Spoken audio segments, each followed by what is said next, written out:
이 시간 우리 하나님 말씀 함께 읽겠습니다. 요한복음 우리 19장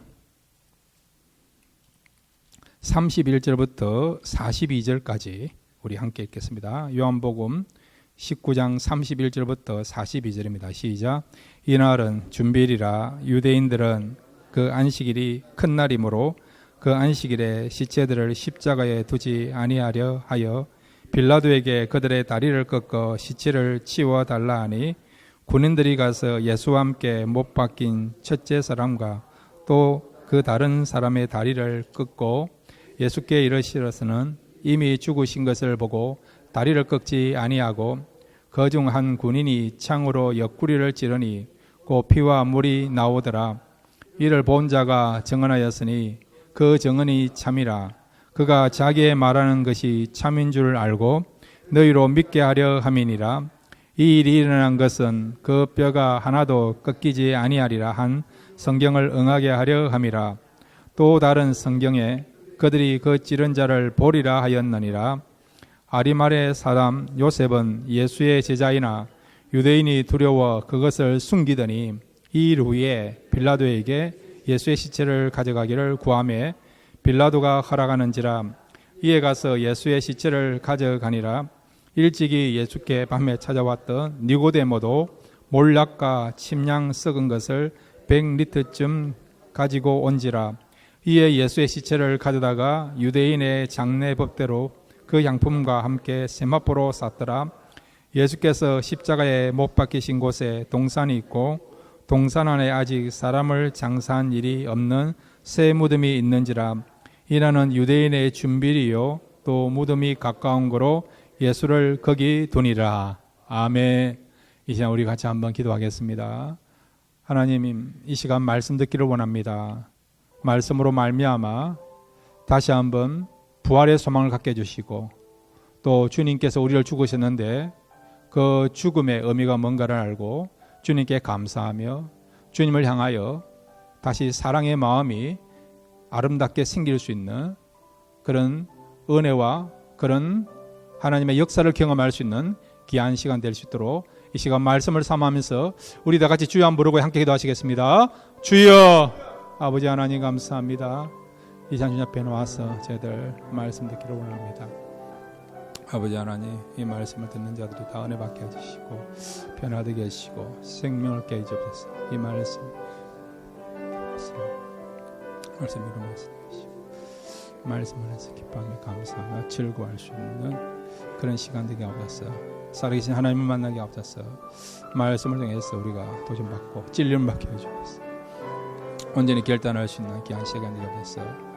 하나님이 함께 하시는 복된 시간 되도록 도와주시고 우리 모두 다시 한번 은혜 받고 변화받고 새롭게 새 출발할 수 있는 귀한 시간 될 수 있도록 이 시간을 축복해 주옵소서. 성령님 이곳에 임재해 주셔서 한 사람 한 사람을 찾아주시고 만나주시고 은혜 베풀으시고 세임을 하여 주옵소서.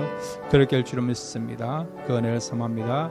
주만 바라오며 주님 의지하며 주님께 모두 맡겨오니 주님이 함께 하시고 역사하시고 축복하시는 복된 시간 되도록 도와주시고 성령이 이곳에 운행하심으로 다시 한번 산소망을 얻을 수 있는 귀한 시간 되도록 이 시간을 축복해 주옵소서. 그렇게 할 줄 믿습니다. 주실 은혜를 삼합니다. 예수님의 이름으로 기도하겠습니다. 아멘.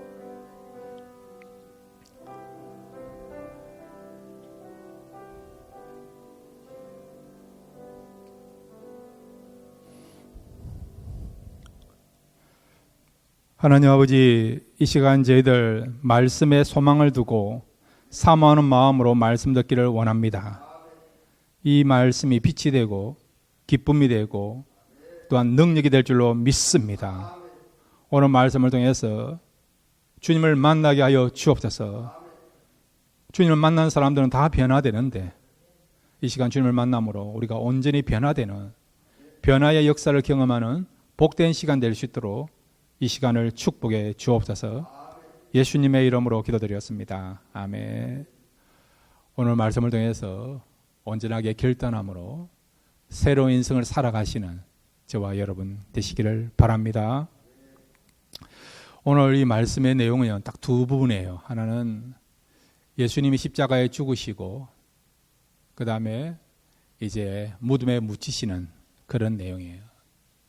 그리고 하나는 바로 누가 예수님을 장사 지냈는가, 예수님을 무덤에다가 장사 지낸 그 절차와 그 사람들의 소개하고 있는 것이 오늘 본문입니다.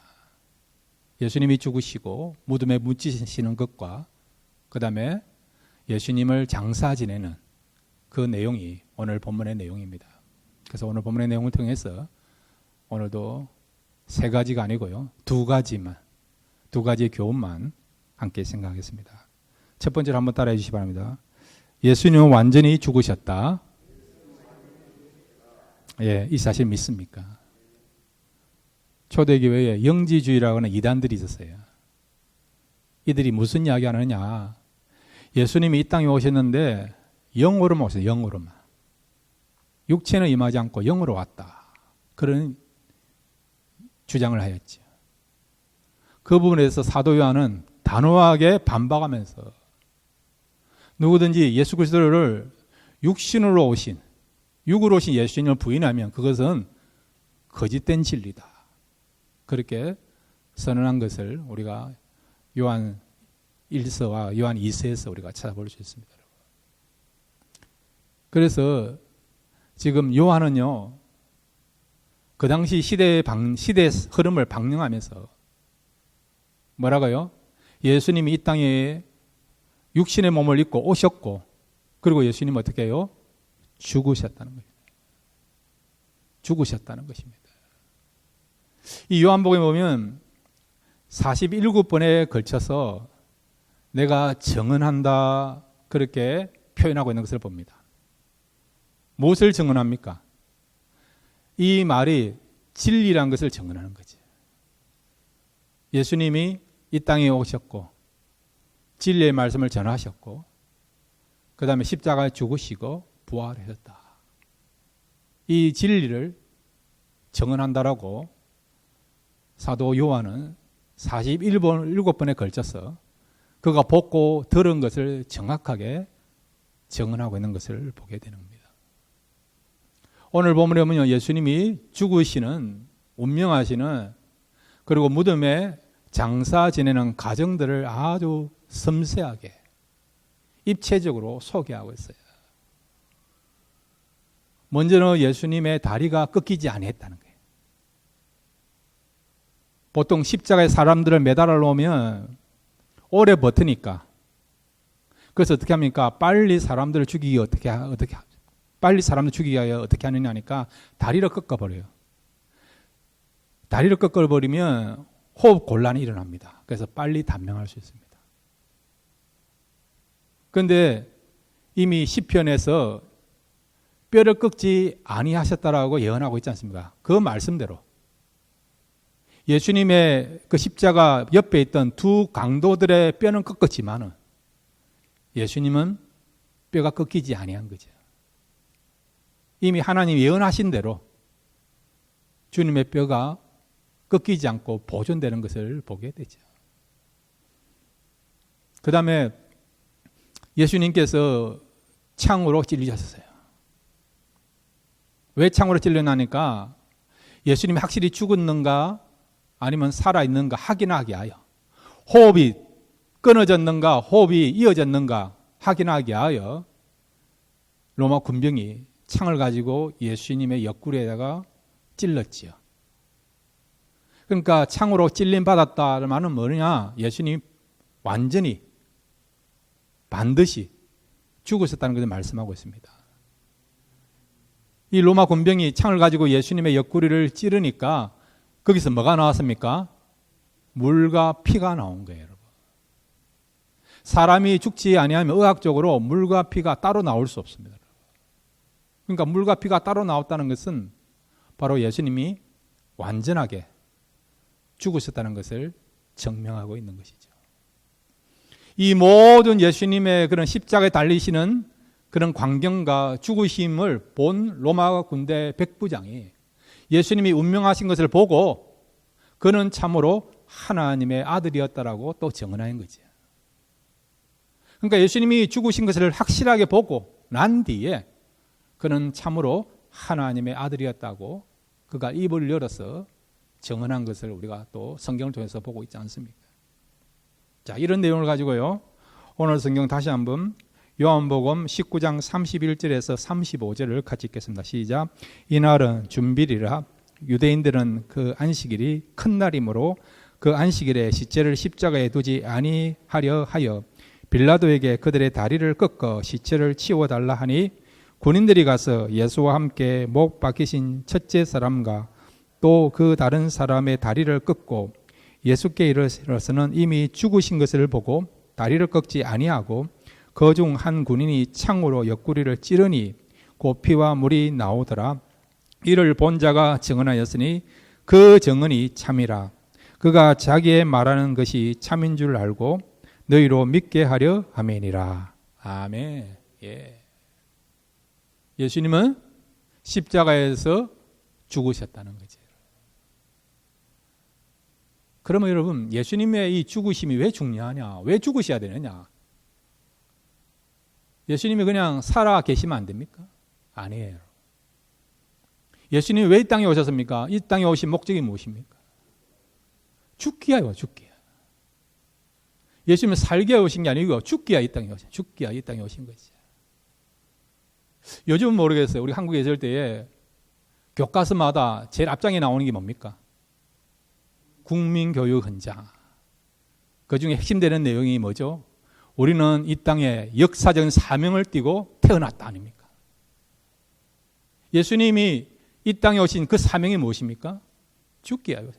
죽기야요 오신 거지. 지난주 말씀드린 것처럼 예수님은 의인이죠. 죄가 없는 분이잖아요. 그분이 왜 죽으셔야 합니까? 그 이유는 뭡니까? 우리 때문에. 우리의 죄의 값을 지불하기 위해 주님이 죽으시는 거죠. 주님이 죽으셔야만이 우리의 죄의 값이 지불됨으로 우리에게 구원의 축복이 주어지는 겁니다. 그러니까 우리가 구원받기 위해서는 누군가가 우리를 위하여서 죽어야 되는 거예요. 그런데 예수님이 우리를 위해 죽으신 것이죠. 예수님이 죽으심으로 우리가 하나님 앞에 갚아야 될 모든 죄의 값을 예수님이 대신 갚아주신 것입니다. 지불하신 것입니다. 그래서 우리는 예수를 믿음으로 이제는 죄인이 아니고 의인이 되었습니다. 우리는 죽은 자가 아니고요, 산 자가 된 것입니다. 우리는 죽으면 지옥으로 가는 것이 아니라 천국에 들어가는, 천국을 상속받은 상속자이고, 그리고 주님의 신부가 되었습니다. 이 사실 믿으시기 바랍니다. 이런 놀라운 변화와 이런 놀라운 축복과 이런 놀라운 역사 나타나기 위해서는 전제 조건이 뭡니까? 예수님이 살아야 됩니까? 죽어야 됩니까? 반드시 죽어야 된다는 거예요. 주님이 죽으셔야 되는 이유는 바로 우리에게 구원을 주시고자, 구원의 은혜를 주시고자 주님이 죽으셔야 했고, 그리고 주님은 십자가에서 죽으신 것입니다. 또 하나는 왜 주님이 죽으셔야 되느냐? 자, 죽음으로 끝나면 안 되잖아요. 누구나 다 죽지 않습니까? 여러분 이 자리에 계시는데 안 죽을 사람 손 들어보세요. 이 땅에서. 나는 200년 살 거다, 그런 분이세요. 어떤 책을 보니까 의사가요, 이런 이야기를 한 것을, 이런 주장을 한 것을 보았습니다. 지금도 현대인들이요 150살까지 살 수 있다는 거예요. 150살. 그러면 왜 150살까지 못 사느냐? 그 이유는 뭐냐? 150살 되기 전에 암으로 죽는다는 겁니다. 암 때문에. 그러나 여러분 150살 살든 200살 살든 인간이 죄를 지음으로 말미암아 한 번은 육체적으로 죽는 것은 정한 바 아닙니까? 그죠 여러분? 한 번 죽는 것은 정하신 바요. 그 후에는 뭐가 있다고요? 심판이 있으리니 말씀하고 있지 않습니까? 사람들은 영생불사, 영원히 살려고 얼마나 노력합니까? 좋은 약도 먹고 건강관리도 하고 스트레스도 안 받으려고 하고 소식하고. 안타깝지만 여러분, 그렇게 노력하지만 인간은 한 번은 다 죽습니다. 죽어요. 그런데 예수님이 죽으셨죠. 왜 죽었습니까? 그것은 우리에게 부활의 소망을 주시고자, 그리고 우리가 부활할 수 있도록 그런 기회를 주시고자 주님이 죽으신 것입니다. 주님이 죽었지만은 그걸로 끝난 것이 아니고 살아나셨죠. 며칠 만에요? 3일 만에 살아나신 것입니다. 살아나셔서 주님 어디 계십니까 지금? 천국에 계시죠. 그리고 그 살아계신 주님은 지금 어디 계십니까? 저와 여러분의 마음에 성령으로 와 계십니다. 성령을 통해서 여러분 주님을 만나게 될 줄로 믿습니다. 주님의 흔적을 경험하게 될 줄로 믿습니다. 주님의 음성을 듣게 될 줄로 믿습니다. 주님의 능력을 체험하게 될 줄로 믿습니다. 주님의 사랑을 경험하게 될 줄로 믿습니다. 여러분 사랑하는 사람 좋아하지 않습니까? 사랑하는 사람의 음성, 타치 얼마나 좋아합니까? 그죠? 그 목소리 얼마나 좋아요, 여러분. 그 사람의 목소리만 들어도 괜히 신나고 기쁘고 위로받고 그렇게 하지 않습니까? 그만큼 이 사랑의 관계 얼마나 중요합니까? 그런데 여러분, 우리를 가장 사랑하시고 여러분이 가장 사랑하는 분이 누구죠? 예수 그리스도 주님 아니십니까? 천국에서뿐만 아니라 이 땅에서도 성령을 통해서 여러분 안에 계시는 주님을 만나게 될 줄로 믿습니다. 주님의 흔적을 경험하고 주님의 타치를 경험하면요, 세상 모든 것을 얻은 것 같은 그런 기쁨과 만족을, 그런 위로를, 그런 보람을 느끼게 될 줄로 믿습니다. 주님이 죽으셨지만 부활하셨어요. 주님이 부활하심으로 우리 믿는 자도 주님처럼 부활할 수 있다. 그 소망을 주시고 부활에 대한 기대를 갖게 하시는 것이죠. 그리고 주님이 부활하신 것처럼 우리가 주님을 믿는 믿음 때문에 어떻게 해요? 우리도 한 번은 죽지만은 주님이 재림해주러 오실 때에 죽었던 모든 자들이 주님이 부활하신 것처럼 우리도 부활하게 될 줄로 믿습니다. 그러니까 주님의 죽으심은 뭐라고요? 부활을 전제하는 거예요. 부활을 바라보고 죽는 겁니다. 죽지만은 주님이 부활하심으로 우리가 영원히 살 수 있는 그런 길이 있다는 것을 열어주시고 보여주시고자 주님이 죽으시고 부활하신 것입니다. 예수님을 부활의 첫 열매를 하지 않습니까? 첫 열매가 있으면 둘째 열매, 셋째 열매가 있지 않습니까? 주님이 첫 열매가 되시고 우리가 뭐예요? 둘째 열매, 셋째 열매가 된다는 거예요. 그러므로 여러분, 주님의 죽으심으로 말미암아 부활이 있는 것을 우리에게 보여주시고 부활의 소망을 주신 것처럼 저와 여러분도 한 번은 죽지만 우리는 한 번 죽는 걸로 모든 인생이 끝나는 것이 아니라 우리에게는 뭐가 있다고요? 부활이 있습니다. 지금보다도 더 영광스러운 기대할 수 있는 하나님의 예비하는 최고의 삶, 부활의 삶, 천국의 삶, 내세 삶, 새 예루살렘에서 살아가는 그 삶이 우리에게 예비되어 있습니다. 이 부활의 신앙을 가지면 현실적인 어려움을 극복할 수 있습니다. 얼마나 승리할 수 있습니다. 위로받을 수 있습니다. 용기를 가지고 담대하게 죽음도 불사하면서 하나님을 사랑하면서 하나님께서 맡기신 그 일을 위하여서 전력 투구하면서 헌신하면서 전진하면서 끝까지 사명 감당하는 그런 순교자로 또 그런 하나님의 사명자로 살아가게 될 줄로 믿습니다. 부활이 있습니다. 이 부활에 대한 소망을 가지고 이번 한 주간도 승리하시며 살아가시는 그런 저와 여러분 되시기를 바랍니다. 두 번째로 여러분, 오늘 예수님이 이 무덤에 묻히시는 이 사건을 통해서 우리에게 주시고자 하는 귀한 교훈이 있습니다. 한번 따라해 주시기 바랍니다. 결정적인 순간에 중요한 역할을 감당하자. 예. 우리의 삶에 보면, 우리 인생에 보면 결정적인 순간에 정말 중요한 순간 있지 않습니까? 근데 안타까운 것은 어떤 사람은 결정적인 순간에 그때 없는 거예요. 없는 거예요. 그죠? 꼭 있어야 되는데 아버지로서, 엄마로서, 자녀로서 또한 그 역할을 맡은 사람이 결정적인 순간에 있어야 되는데 없으면 어찌 됩니까?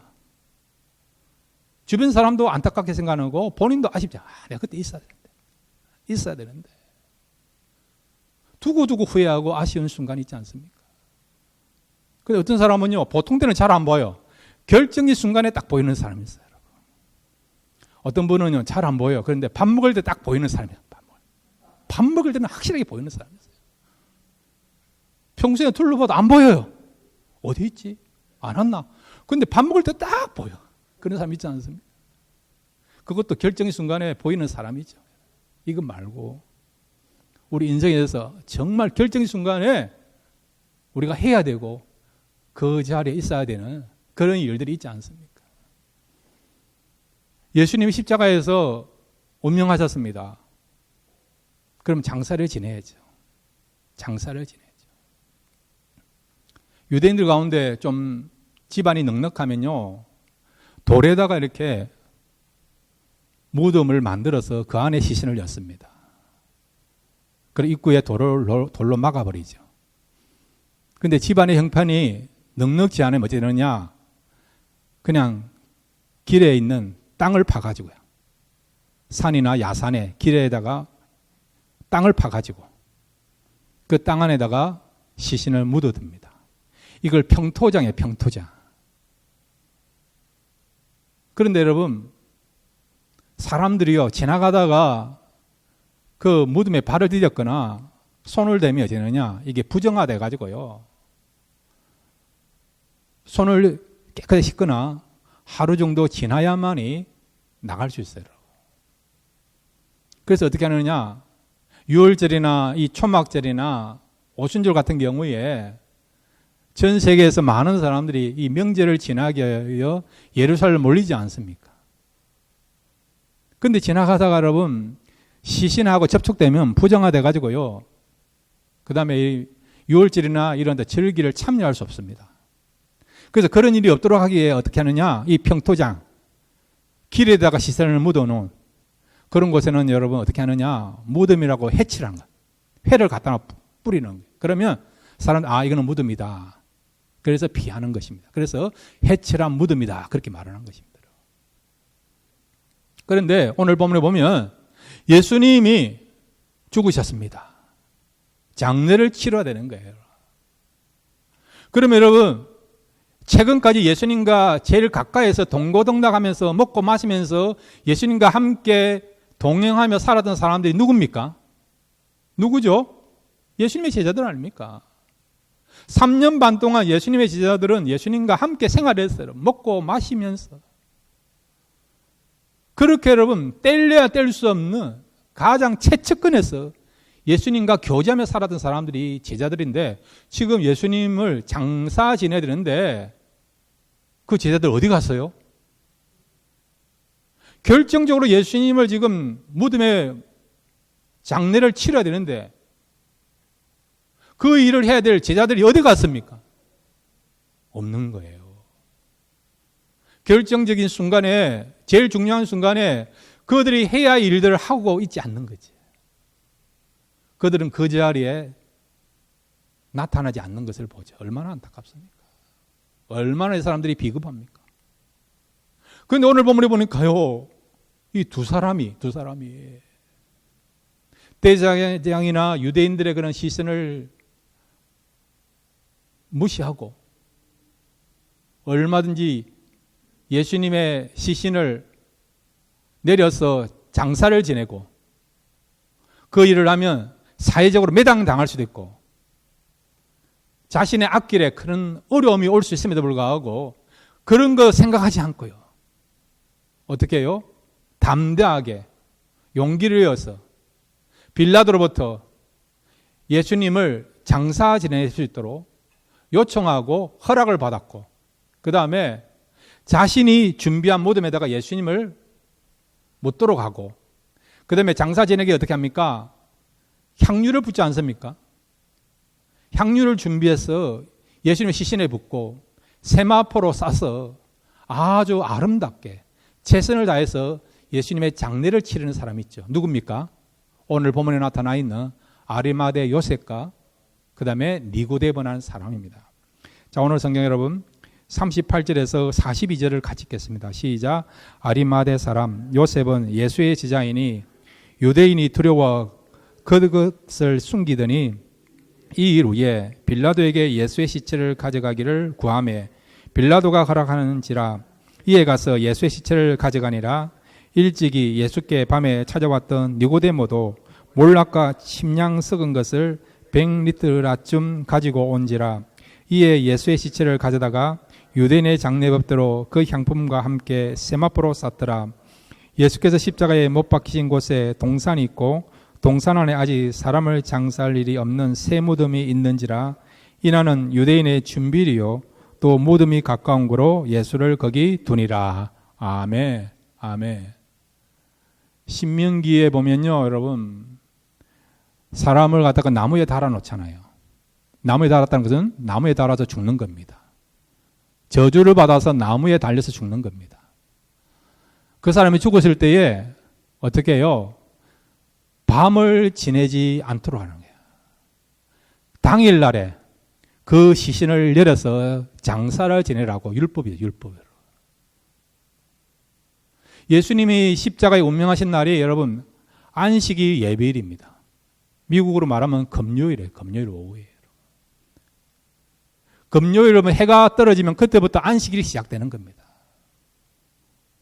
그러니까 유대인들이 빨리 예수님을 죽도록 하게 하여 빌라도에게 다리를 꺾으라고 한 거죠. 그런데 성경은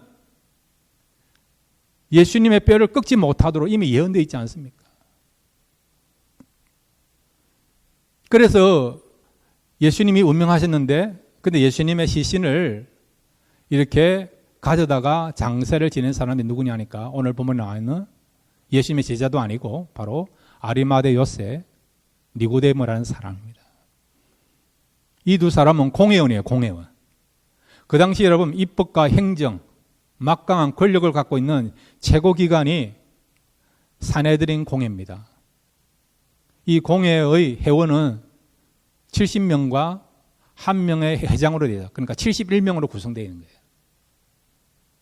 그러니까 산헤드린 공회원이 되려면 대제사장이나 아니면 서기관, 백성의 장로들, 아니면 바리새인, 사두개인이 돼야 된다는 거죠. 그러니까 그 사회의 그런 저명인사라고 할 수 있는 사람들이죠. 그런데 이 아리마대 요셉도 그렇고 니고데모도 산헤드린 공회원이기 때문에 그 사회에 그런 어떤 실력가이고 또 재력을 갖고 있는 그런 어떤 유명인사라고 할 수 있는 사람들입니다. 지도층에 해당되는 사람들입니다. 이들이 예수님을 만난 거예요. 예수님을 영접한 거예요. 그렇지만 처음에는 내가 예수 믿는다라고 드러내지 못했습니다. 왜냐하면 이미 산헤드린 공회에서 누구든지 예수를 믿는다고 시인하거나 예수를 그리스도라고 인정하면 출교시키기로 인정했기 때문에, 결정 내렸기 때문에 출교 당하는 것을 두려워해서 처음에는 이 아리마대 요셉과 니고데모는 예수를 믿었지만은 그럼에도 불구하고 세상 앞에 사람들에게는 내가 예수님을 믿는다고, 요즘 말하면 내가 크리스찬입니다, 이렇게 드러내지는 못한 것이죠. 그러다가 점점점 믿음이 성장한 겁니다. 결정적인 것은 예수님이 십자가 죽으시는 모습을 보고 이분은 우리를 구원하기 위하여 이 땅에 오신 하나님이시고 하나님 보내신 유일한 구원자이시구나. 우리가 예수님 믿은 것이 잘못된 것이 아니고 잘못된 것을 믿은 것이 아니라 헛것을 믿은 것이 아니라 우리는 진정한 믿음을 가졌구나. 그 믿음에 대한 확신을 갖게 되었지요. 믿음에 대한 확신을 가지게 되느냐? 두려움이 없는 것입니다. 여러분에게 믿음에 대한 확신이 있으면 두려움이 없게 될 줄로 믿습니다. 사람을 두려워하지 않습니다. 죽음을 두려워하지 않습니다. 실패될 것을 두려워하지 않습니다. 사람이 떠날 것에 대해서도 두려워하지 않습니다. 믿음의 확신이 없으면요, 두려워해요, 여러분. 집착하려고 하고요, 놓지 못하고, 여러분. 사람들의 시선을 생각합니다. 사람들이 어떻게 생각할까? 그러나 여러분, 믿음에 대한 확신이 있으면 그런 거 생각하지 않아요. 하나님이 나와 함께 하시는데, 하나님이 도와주시면 되는 거 아니냐? 하나님 축복하시고 하나님이 은혜 베풀어 주시면 되는 거 아니냐? 이런 담담을 가지셨습니다. 여러분에게 이런 믿음의 확신이 있기를 바랍니다. 혹시라도 여러분 죽음에 대한 두려움이 있습니까? 가진 것이 없어질 것에 대한 그런 두려움이 있습니까? 여러분 다시 여러분의 믿음을 점검하십시오. 여러분 믿음이 확고한 믿음, 흔들리지 않는 믿음, 하나님 주시는, 성령이 주시는 믿음을 가지면 저와 여러분은 확신하게 되고 이 확신을 가지면 두려움을 뛰어넘는 그런 용기 있는 성도가 되고 하나님의 사람들이 될 줄로 믿습니다. 이런 아리마대 요셉과 니고데모가요, 믿음에 대한 확신을 가지니까 담대하지 않습니까? 자기들이 지금 예수님을 장사 지내려고 하고 또 예수님 편에서 예수님을 지금 대우해주고 섬기고 최선을 다해서 봉사하고 있지 않습니까? 이걸 만약에 유대인들이나 종교 지도자들이 보면 어떻게 생각했습니까? 야, 너희들이 예수 믿는 사람이냐? 이제 알았다라고. 그러면서 얼마든지 이들에게 불이익을 줄 수도 있는 거 아니에요? 심하면 출교 당할 수 있는 것도 아닙니까, 여러분? 그럼에도 불구하고 이 아리마대 요셉과 니고데모는요, 그런 출교 당할 것에 대한 두려움이 없는 겁니다. 그들의 모든 관심과 중심은 뭐냐? 예수님이에요, 예수님. 예수님을 장사 지내는 일에 최선을 다하는 것이죠. 왜? 하나님께서 그들에게 주신 사명을 여기 있기 때문인 거죠. 앞에서 말씀드린 것처럼 우리는 역사적 사명을 또 이 땅에 태어난 것입니다. 그런데 이 아리마대 요셉과 니고데모에 주신 사명은 뭡니까? 예수님 십자가에서 돌아가실 때 장사 지내는 그 일을 위해서 사명받은 사람이 누구라고요? 아리마대 요셉과 니고데모인 것입니다. 그 사명대로 최선을 다하지 않습니까? 자신의 무덤을 예수님께 내어드려서 예수님이 그곳에 묻힐 수 있도록 최선을 다하는 것을 보고 또 예수님의 시신을 이렇게 잘 이렇게 향유를 발라서 장례 절차를 따라서 예수님을 이렇게 장례 지낼 수 있도록 그렇게 봉사하고 섬기게 되고, 그래서 이 아리마대 요셉과 니고데모는 최선을 다해서 주님을 위해서 헌신하고 봉사하고 있는 것을 보게 되죠. 자, 그러면 여러분, 이들이 이런 일을 하게 됐는데 이런 일을 하게 된 배경은 뭡니까? 그것은 바로 여러분, 성령의 음성을 들은 것입니다. 성령의 음성을 들은 것이고 성령의 감동을 받은 것입니다. 저와 여러분도 마찬가지예요. 저와 여러분이 예수 믿는 순간부터 우리는 성령께 사로잡힌 사람입니다. 성령께 사로잡힌 사람들은 성령께서 매 순간마다 감동을 주십니다. 감동을 주세요. 성령께서 이렇게 하라고 저렇게 하라고 찔림도 주시고 도전도 주시고 생각도 주시고 또 마음적으로 그렇게 할 수 있도록 우리의 마음을 주장하시고 이끌어 가십니다. 이것이 여러분 예수 믿는 사람, 성령에 사로잡힌 사람들의 모습이라 할 수 있는 것이죠. 그런데 어떤 사람들은요, 이런 성령의 감동을 받아도 결단하면서 순종하는 사람도 있지만은 감동을 받지만은 어떻게 해요? 결단하지 않고 순종하지 않는 사람이 있다는 거예요. 오늘 본문에 나오는 니고데모와 이 아리마대 요셉은요, 믿음을 가진 사람이죠. 성령께서 예수님을 위하여서 장례를 치르라, 너의 무덤을 드려라, 그리고 향유를 가져서 예수님의 그 시신에 부어라, 이런 감동을 주신 겁니다. 그 감동을 받고 이 아리마대 요셉과 니고데모 어떻게 하다고요? 그대로 순종한 것이죠. 순종했더니 주님의 장례를 위해서 이렇게 헌신하는 그런 사람이 되었고 귀하게 쓰임받는 하나님의 사람이 된 것을 보게 되죠. 여러분, 똑같은 그런 내용들이 성경에 너무 많아요. 여러분, 예수님이 성천하실 때에 부활하신 주님, 성천하신 주님을 만난 사람들이 한 500명 됩니다. 500명. 자, 그런데 주님께서 뭐라고 말씀하셨느냐? 성령이 임하기 전까지 너희들은 예루살렘 떠나지 말고 모여서 기도하면서 성령을 받으라고 말씀하셨어요. 자, 그런데 여러분, 부활하신 주님을 만난 사람이 500명쯤 되는데, 그런데 여러분, 오순절 날에 마가 요한의 다락방에서 성령 받기 위하여 기도했던 사람들은 그 500명 가운데 몇 사람인지 아세요? 500명이 다 참석한 줄 아십니까? 아니에요. 120명밖에 안 됩니다. 자, 여러분, 성경을 우리 같이 한번 읽겠습니다. 사도행전 14장, 사도행전 1장 14절, 사도행전 1장 14절 15절 같이 읽겠습니다. 시작. 여자들과 예수의 어머니 마리아와 예수의 아우들과 더불어 마음을 같이하여 오로지 기도에 힘쓰니라. 모인 무리의 수가 약 120명이나 되더라. 그때 베드로가 그 형제들 가운데 일어서서 이르되, 여기 보면 여기 120명의 사람들이 모여서 성령 받기를 기도한 것입니다. 그런데 부활하신 주님을 만난 사람들이 얼마냐? 고린도전서 15장 6절과 7절을 같이 읽겠습니다. 시작. 그 후에 500여 형제에게 일시에 보이셨나니 그 중에 지금까지 대다수는 살아있고 어떤 사람은 잠들었으며 그 후에 야고보에게 보이셨으며 그 후에 모든 사도에게와 맨 나중에 만삭되지 못하여 난 자 같은 내게도 보이셨느니라. 아멘. 500명의 사람들이 부활하신 주님을 만난 거죠. 그럼에도 불구하고 마가요한의 다락방에 모여서 성령 받기를 기도한 사람은 얼마입니까? 그 가운데 120밖에 없다는 거예요. 그러니까 성령 받아라고 주님의 말씀과 음성을 들었음에도 불구하고 성령의 감동을 받았음에도 불구하고 그것을 실천한 사람들은 500명 가운데 몇 명이라고요? 120명에 불과하다는 겁니다. 이 아리마대 요셉과 니고데모도 마찬가지죠. 그들이 결단해서 이렇게 아름다운 헌신을 하고 봉사할 수 있는 배경은 뭐냐? 성령의 감동을 받았고 그 감동받은 것을 어떻게 해요? 묻히지 않고 소멸하지 않고 그들을 결단하고 순종함으로 이렇게 아름다운 헌신을 하게 되고 주님을 섬기는 일에 귀하게 쓰임받는 주인공이 되게 된 것을 보게 되는 겁니다. 하나님은 저와 여러분에게도 매 순간마다 성령으로 감동을 주십니다. 이렇게 하라고 저렇게 하라고 기도하라고 봉사하라고 사랑하라고 헌신하라고 복음을 전하라고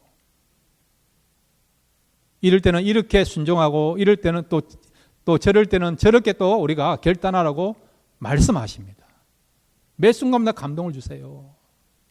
근데 그 감동을 듣고 말씀대로 순종하시면 하나님의 역사가 나타납니다. 하나님의 역사를 나타나는 그 일에 쓰임받는 저와 여러분이 될 수 있습니다. 근데 감동을 받아도 여러 가지 핑계를 대고 하나님 아직 저는 못합니다.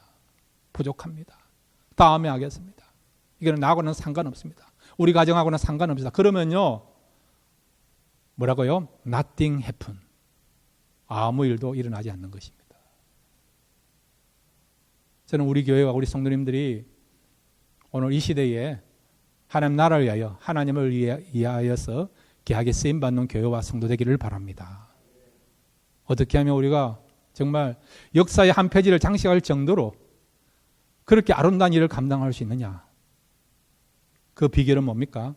성령의 감동을 들으실 때 그것을 우리가 소멸하지 않고 외면하지 않고 하나님 뜻으로 받아들이고 순종하며 결단하시며 하나님 우리 교회를 사용해 주시고 여러분을 사용해 주시리라 믿습니다. 그러므로 여러분 이번 한 주간도 성령이 감동하실 때 핑계대지 마시고 하나님께 맡기면서 하나님을 바라보면서 결단하시면 저와 여러분이 하나님 나라를 위해서 또 하나님의 영광을 위해서 귀하게 쓰임받는 그런 저와 여러분 될 줄로 믿습니다. 결단함으로 새로운 인생을 살아가시는 저와 여러분 되시기를 주님의 이름으로 축원드립니다.